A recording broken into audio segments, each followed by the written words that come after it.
ఇవాళ రేపు సర్పంచ్ ఎన్నికలు గెలవడం పెద్ద ఛాలెంజ్. మా ఊరిని నాకు కాపాడుతాడు అనేటువంటి ఒక నమ్మకంతో మిమ్మల్ని అందరినీ కూడా వారు గెలిపించుకున్నారు. ఆ నమ్మకాన్ని కాపాడుకోండి. ఆ నమ్మకాన్ని మీరు కాపాడుకోవడంలో నా శాయశక్తుల నా సర్వ శక్తులు ఉపయోగించి నా పూర్తి సహాయ సహకారాలు మీకు అందిస్తాను. కేసీఆర్ గారు ఉన్నప్పుడు గ్రామాలను చాలా బాగా అభివృద్ధి చేశారు.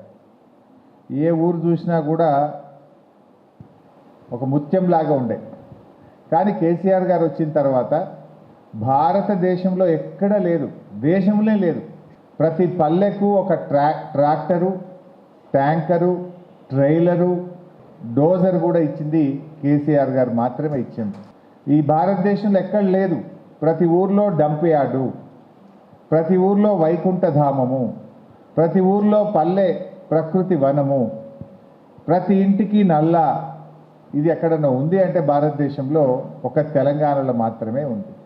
కానీ కాంగ్రెస్ గవర్నమెంట్ పోయిన 2 ఏళ్ళు సర్పంచులను పెట్టక, గ్రామ పంచాయతీ ఎలక్షన్లు జరపక, ₹1 కూడా పల్లె ప్రగతి నిధులు గ్రామాలకు ఇవ్వక మురికి కూపాలుగా మారిపోయినాయి.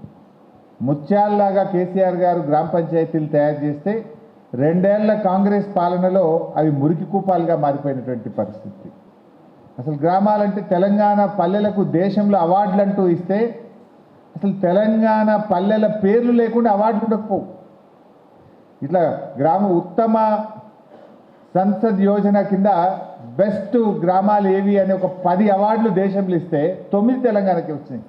కానీ రేవంత్ రెడ్డి ప్రభుత్వం వచ్చినాక 2 ఏళ్లలో అవార్డులన్నీ మాయమైపోయినాయి. ఆదర్శంగా ఉన్న గ్రామాలు అధ్వాన్నంగా మారిపోయినాయి. కేసీఆర్ గారు నెల పల్లె ప్రగతి డబ్బులు గ్రామ పంచాయతీలకు విడుదల చేస్తుండే. ఊర్లలో ఇబ్బంది ఉండపో పల్లె ప్రగతి డబ్బులు వస్తే.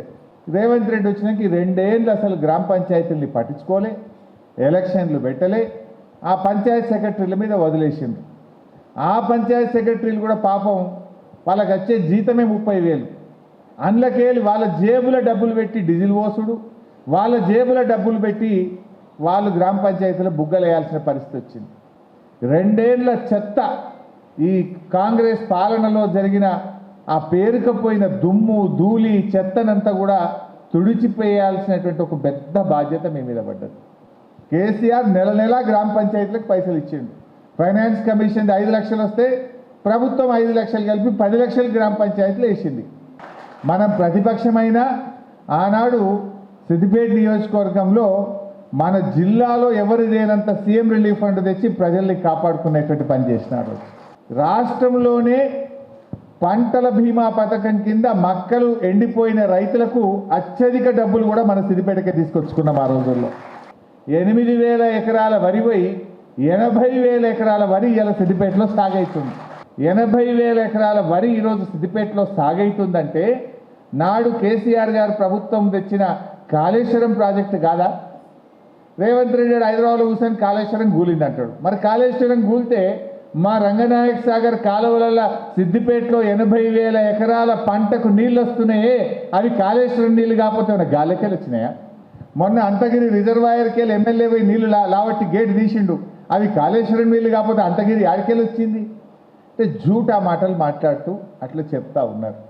బట్ ఏం జరిగినా ఇలా విద్యాలయాలకు నిలయం మన సిద్దిపేట. విద్యాలయాలకు నిలయంగా సిద్దిపేటను మార్చుకున్నాం మనం. అంటే ఒక అద్భుతంగా ఈ నియోజకవర్గాన్ని ప్రజల ఆశీస్సులతో కేసీఆర్ దీవెనలతో ఒక మోడల్ కాన్స్టిట్యున్సీగా దీన్ని మనం తయారు చేసుకున్నాం. చక్కగా ఒక కుటుంబం లాగా పనిచేద్దాం. మనం అందరం కూడా ఒక ఫ్యామిలీ అయినా మనము ప్రజా సేవకులం. మనము అది ఎవరైనా సరే ప్రజలు సేవ చేయడానికి మనకి ఇచ్చిన అవకాశం, ఆ ప్రజలు ఇచ్చిన నమ్మకాన్ని మనం కాపాడుకోవాలి. చరిత్ర సృష్టించినోడు ఇప్పుడు ఆ చరిత్రని తిరగరాయబోతున్నాడు. అబద్ధాల గోడల్ని బద్దలు కొట్టి నిజాలను రాగా మీ ముందుంచబోతున్నాడు. నిజమైన వార్తల కోసం వెంటనే డౌన్లోడ్ చేసుకోండి రా యాప్ని.